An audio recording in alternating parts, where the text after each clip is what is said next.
Bonjour à tous, j'espère que vous allez bien. Bienvenue sur After Fight. On se retrouve aujourd'hui pour une nouvelle vidéo interview. J'ai avec moi Abou Tunkara.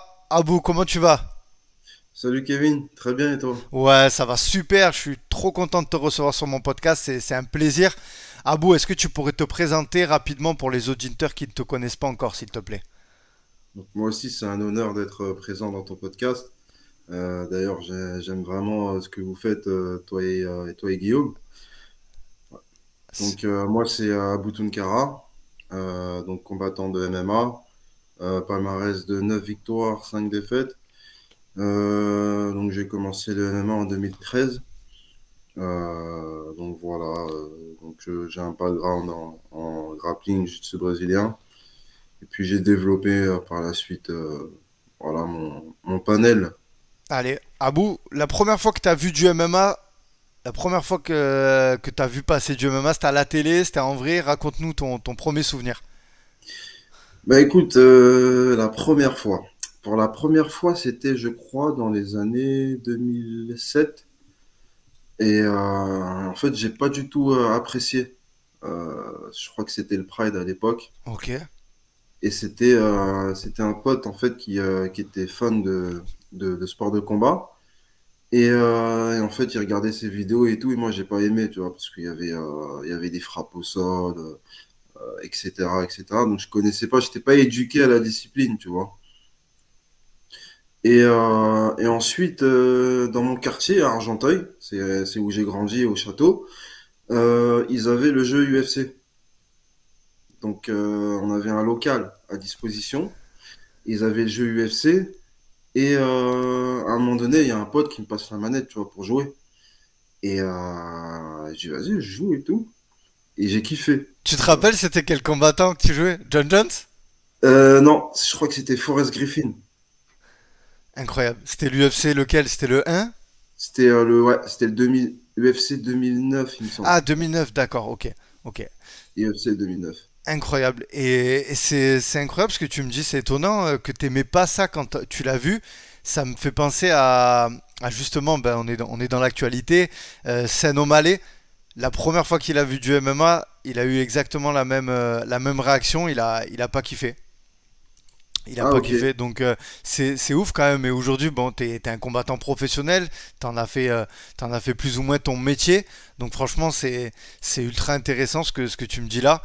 Et donc voilà, donc t'as joué, voilà. Et tu t'es dit à ce moment-là, je vais m'inscrire dans un club. Comment elle s'est fait la transition de voir jouer et ensuite Bah, en fait, à cette époque-là, moi, je jouais au foot, tu vois, je jouais en club. Et par la suite, j'ai arrêté parce que ça me disait plus trop, tu vois. Donc, j'ai commencé à m'intéresser en jouant aux jeux vidéo. J'avais des potes dans le quartier qui faisaient du jiu-jitsu brésilien déjà. Donc j'ai commencé à m'initier et tout. Et j'ai commencé à m'inscrire dans un club, je crois que c'était en 2013. Donc c'était à la Snake Team à Épinay-sur-Seine. Donc j'ai commencé là-bas. Au préalable, bon, je n'avais pas pour vocation de faire une carrière ou de combat pro, non, c'était juste pour essayer. Et comme j'avais arrêté le foot, c'était pour le loisir, hein. Et puis c'est arrivé très rapidement au fur et à mesure, quoi. et donc en 2016, tu fais tes débuts en professionnel. Ouais, exactement. C'était où ton premier club, là où t'as vraiment fait tes armes? Premier club, c'était la Snake Team, Ok, avec Cyril Diabaté. avec Cyril Diabaté, ouais. J'ai commencé là-bas, c'était en 2013, fin 2013. Et j'ai fait presque 7 ans là-bas, 7 8 ans, ouais, il me semble, hein, 7 ans. Et donc j'ai fait mes premières armes là-bas.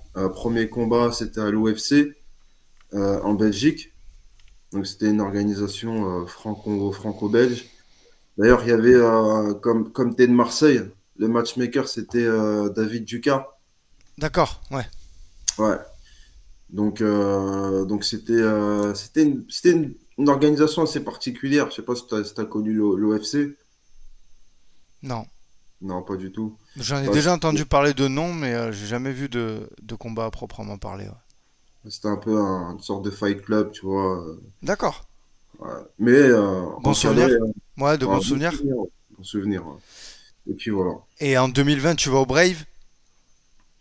Ouais, 2020, je vais au Brave. C'était en Roumanie. On peut dire là, Et c'est la plus grosse organisation que tu atteins à ce moment-là. exactement, ouais, Déjà, exactement. avant toute chose, tu avais des objectifs, toi, quand tu commences le MMA, justement, en 2016? Tu dis, toi, justement, je vais aller à l'UFC? Tu vas aller combattre les meilleurs? Non, non, pas du Loin de tout. là? Ok. En fait, je me suis inscrit tout seul pour l'événement. C'est-à-dire que même mes coachs, ils n'étaient pas au courant.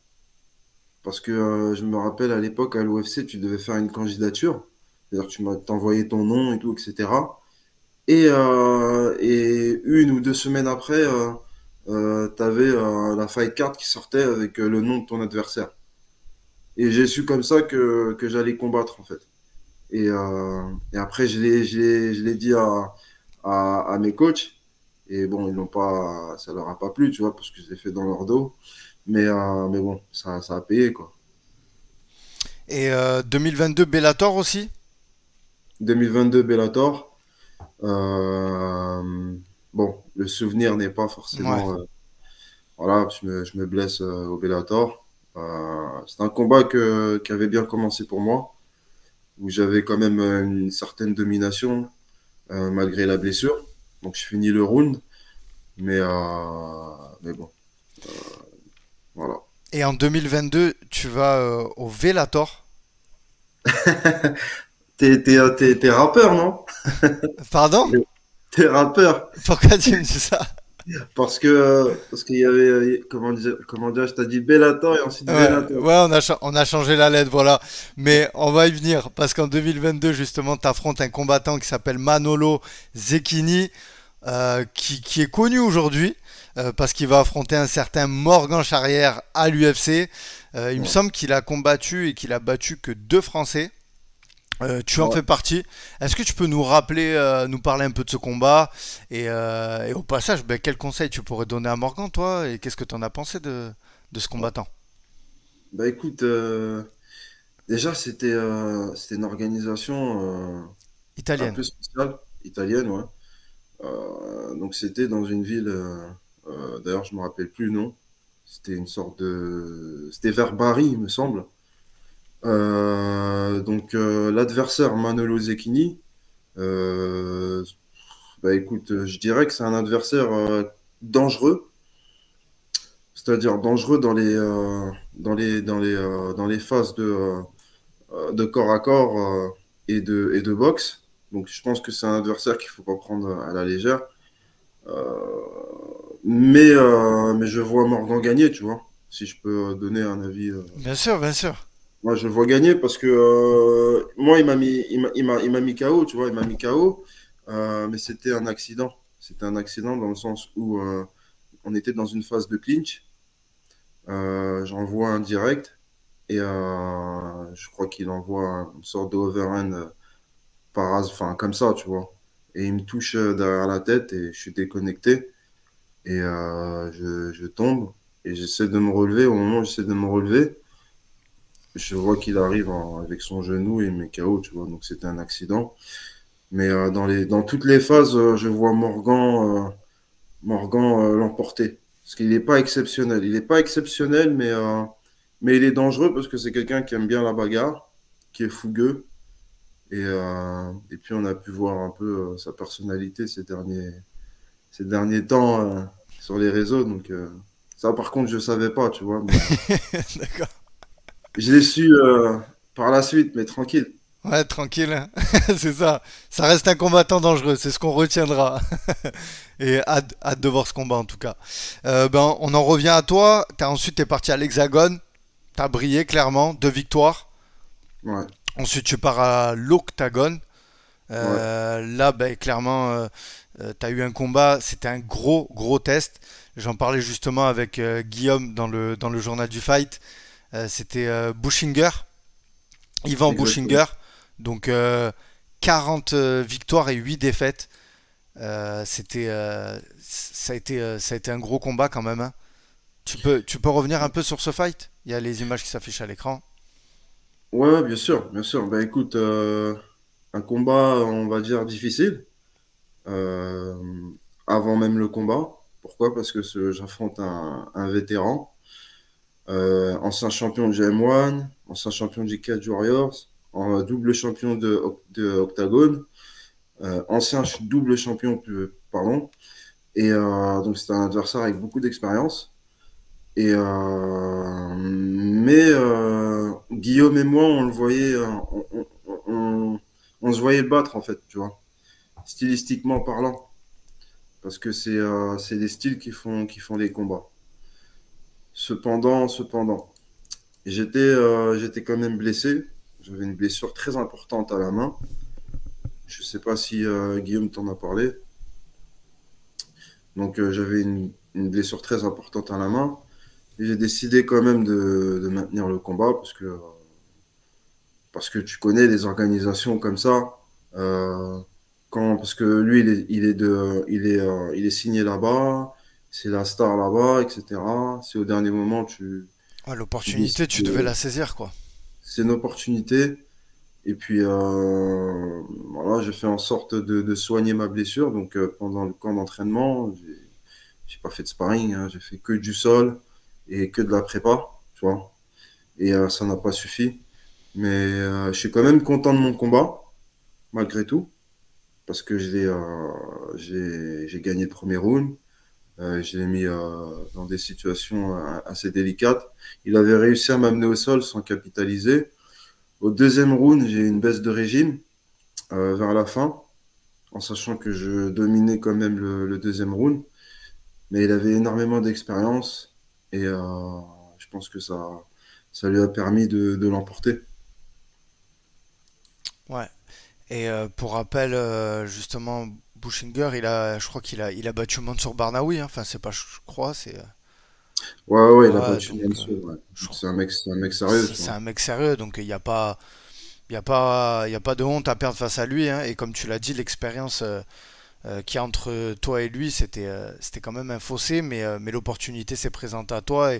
Et moi, je salue donc l'audace d'aller l'affronter, en plus ben, chez lui, notamment avec une blessure. Pour ce camp, tu t'es entraîné à la Hatch Academy, c'est ça? Bah, en fait, je me suis entraîné à la Hatch Academy, oui et non, tu vois. Je venais le matin faire ma prépa. Le mercredi, je faisais la prépa physique avec le préparateur physique. Je pouvais pas faire de sparring, donc je venais pas le soir. En sachant que il y avait aucun membre de la Hatch présent dans mon coin, pardon, lors du combat. Donc aucune stratégie mise en place, donc c'était un peu à l'arrache, hein. Donc préparer, C'est quelque chose qui t'a dérangé, ça, Abou? franchement, ouais, ça m'a vraiment dérangé parce que Psychologiquement, ouais, ça, psychologiquement, quand tu affrontes déjà premièrement un adversaire, peu importe son niveau, il faut que tu sois dans des bonnes conditions. bien sûr. Et d'autant plus que si tu affrontes un adversaire avec le niveau de Bushinger, en plus chez lui, dans une organisation avec, en gros, en hostilité, hein, t'arrives là-bas en hostilité complète. Tu sais, il y a le mental aussi, il y a tous ces aspects qui entrent, qui entrent dans la scène. Et quand t'as pas une préparation ou j'ai envie de te dire des conseils adaptés ou adéquats, ça peut faire la différence, surtout face à des adversaires comme Bushinger avec beaucoup d'expérience, tu vois. Mais bon, on a fait ce qu'on pouvait, hein. Ouais. Et là, actuellement, pour tes prochaines prépas, je crois que justement, tu changes de gym. Ouais, ouais, ouais, Je sais exactement, pas si exactement. on peut en parler. Ouais, bien sûr, bien sûr, bien Ouais. sûr. Tu vas Bah écoute, rejoindre l'US Metro, c'est bien ça? Donc avec Johnny Fraché. exactement, exactement. Est-ce que les raisons de ce départ de la Hatch Academy vers l'US Metro, ils sont un peu liés justement à, j'ai envie de dire, ce manque peut-être d'investissement de la part de certaines personnes vis-à-vis de toi pour ce fight qui était clairement le combat le plus important de ta carrière, Abou. Bah, carrément, carrément, tu vois.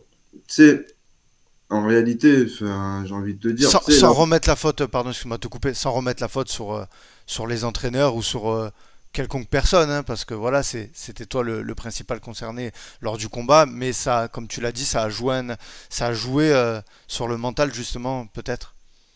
Ouais, ben après, tu sais, avec un peu de réserve, tu vois, c'est vrai qu'on est en période de vacances scolaires Mm. et c'est pas, c'est un peu compliqué, tu vois, pour certaines personnes de pouvoir, tu vois, il y en a, ils sont peut-être en vacances, il y en a peut-être qui travaillent aussi. Donc, malgré les côtés négatifs, j'essaie de voir le positif, tu vois, pour avoir une sorte de, pour pas trop m'emporter et cracher sur les gens. Je sais que Hatch, il a fait le maximum. Tu vois, Hatch, c'est quelqu'un que j'apprécie énormément. C'est quelqu'un qui a été lors de mes 2 derniers combats dans mon coin. Donc, tu vois, j'ai envie de te dire que en réalité, il a toujours été investi, tu vois, malgré que ça soit difficile, hein, tu vois. Mais là, clairement, sa présence, qu'elle a pas été là à ce combat-là, ça a été important pour toi. Ça aurait été important qu'il soit là. Carrément, carrément, parce que ça soit Hatch ou que ça soit un des coachs, tu vois, là, on parle vraiment d'expertise. Hmm. Parce que c'est l'expertise qui va permettre de pouvoir régler certains aspects ou gagner un combat. Tu vois. Moi, Bien sûr. je suis parti avec des potes, tu vois. Des potes, Et ce sont des experts en plus. Et justement, j'allais te demander, du coup, il y avait qui en fait dans ton coin à ce combat face à là, Bushinger? dans mon coin, il y avait un pote du JJB. Ok, J'avais un pote qui a un seul combat en MMA et un autre pote qui aime le MMA, quoi, tu vois. Donc, en soi, il n'y avait aucune expertise. Et je tiens quand même à les remercier parce qu'ils ont quand même, ils sont quand même venus.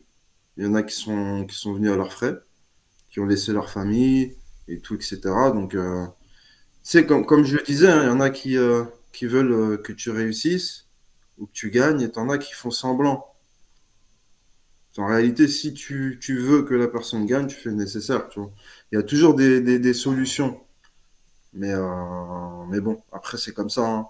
Mais je tiens encore à le souligner, je remercie vraiment Hatch parce que bon, c'est quelqu'un d'intègre pour moi, c'est quelqu'un qui m'a beaucoup aidé et quelqu'un avec qui je suis en très très bon terme et que je considère comme un grand frère. Voilà. ok, super.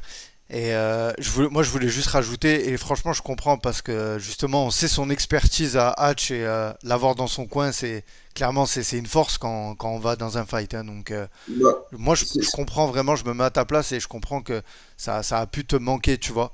Euh, Surtout ouais, quand on connaît l'expérience qu'il a, tu vois. ouais, après Hatch, lui, c'était pas de sa faute parce que lui, il avait déjà des vacances de prévues. Le combat, il est arrivé au moment où il avait déjà ses projets et tout, etc. Donc c'était un peu compliqué pour lui. Mais il a essayé de voir avec certaines personnes qui étaient présentes, qui auraient pu, Ok. tu vois. Mais en réalité, quand tu veux, tu peux. Ça, c'est le fameux dicton. Tu vois, tu essaies de trouver des solutions, surtout pour, si c'est ta fonction en plus, donc tu essaies de faire le nécessaire. Après, encore une fois, on était en période de vacances scolaires, donc bon, c'est comme ça. Donc, mais bon, qu'est-ce que tu veux, c'est comme ça, c'est la vie. Et C'est justement, faut avancer. la suite pour toi, Abou, là, je crois que t'es en période un peu off, du coup. Ouais. Qu'est-ce qu'on peut s'attendre? Est-ce que tu veux recombattre d'ici la fin de l'année pour la rentrée? Quels sont tes objectifs à long terme là? Bah écoute, moi de base, je suis une personne qui aime pas trop se prononcer, mais je pense que là, je vais me prononcer. Bah écoute, je souhaiterais, parce qu'en réalité, j'ai pas eu de dommages pendant le combat. En fait, j'ai lâché. C'était mental, c'était psychologique. J'étais fatigué. Tu sais, il y avait énormément de pression et tout. Il m'a mis un coup au corps, mais en soi, il restait quoi? Il restait 20 secondes, tu vois. C'est pour ça que tout à l'heure, je parlais d'expertise. Il restait 20 secondes avant la fin du deuxième round. Donc, si j'avais eu, je sais pas, un coach avec de l'expertise dans mon coin qui m'avait dit, ah, il reste 30 secondes, il reste 20 secondes, ou tu vois, j'étais près de la cage, va chercher la cage. Moi, je te dis tout ça parce que j'ai revu le combat, tu vois. Donc, c'est avec un œil, un peu d'expertise de combattant que je vois ça. Va chercher la cage pour te relever, tu vois, ce genre d'indicateur que mes potes n'ont pas eu forcément. Tu vois, ça m'aurait peut-être aidé, tu vois. Et surtout que je gagnais le combat. Donc, j'espère pouvoir combattre une à deux fois avant la fin de l'année parce que j'ai faim, j'ai la dalle. Et ce combat, en fait, il m'a permis malgré tout d'avoir de l'expérience face à un public qui était très hostile et face à un combattant très très solide. Comment dirais, je garde le bon côté, on va dire. Ouais. Donc deux fois, une à deux fois avant la fin de l'année, ça serait super. Et là, donc, changement de gym. Donc, tu vas aller chez Johnny Frachet. Ça, pareil, ça peut t'apporter une amélioration, j'ai envie de dire. Ouais, ouais, carrément. Johnny, bah, de base, il était coach à la Hatch Academy il y a quelques années. Et c'est un combattant, pour moi, c'est le meilleur combattant français. Le meilleur combattant, le meilleur coach français, pardon. Pourquoi? Parce qu'il a une expertise et une science du combat. Il fait pas les choses par hasard. Il est très méthodique dans sa manière de coacher. Et il cherche les indicateurs. Il va adapter ses entraînements en fonction du combat à venir du combattant, par exemple. Et c'est quelqu'un qui est droit, tu vois. Donc pas de souci, c'est voilà. Allez, super. Abou, ton meilleur souvenir dans le MMA jusqu'à présent? Est-ce qu'il y en a un que tu as une anecdote, quelque chose à nous raconter? Meilleur souvenir.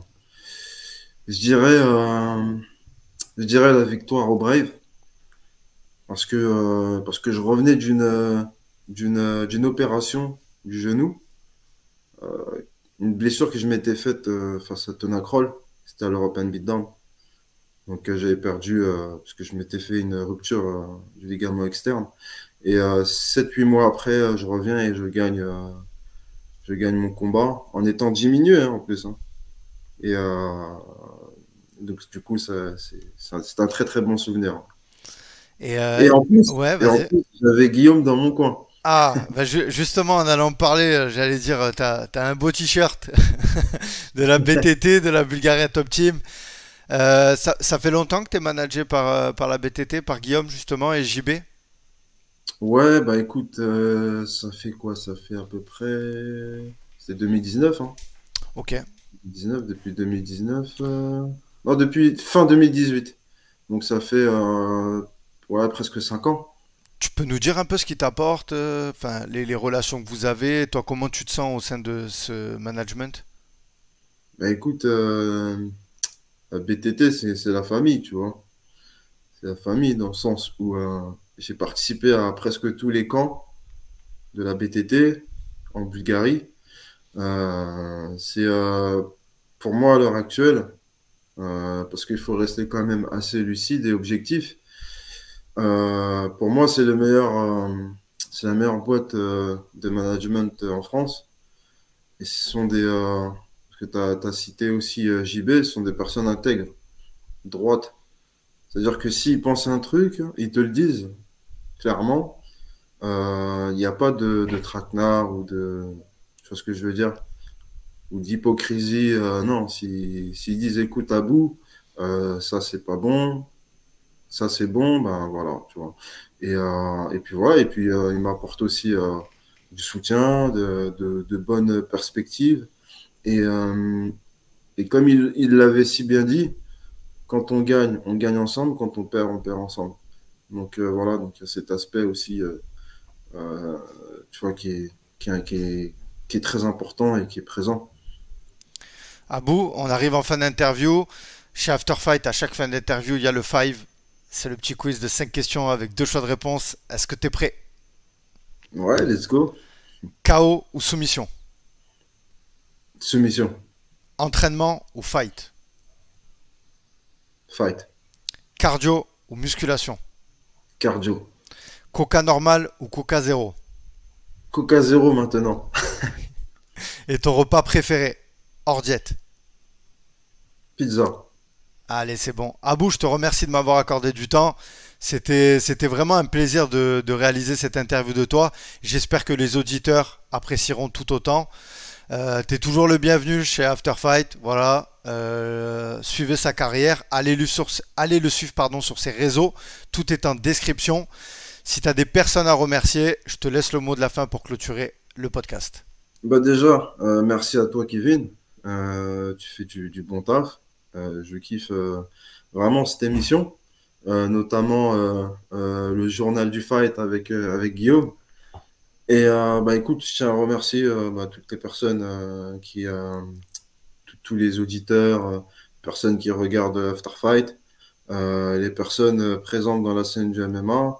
Je tiens à remercier la Hatch Academy, plus précisément Hatch et Mama, et aussi Manu, que j'apprécie beaucoup, et tous les combattants de la Hatch Academy, bien entendu.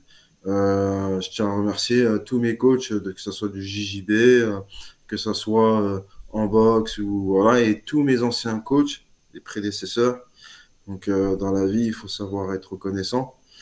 Et puis voilà, et puis merci à tout le monde, hein, j'ai envie de dire, à ma famille, à mes amis, etc.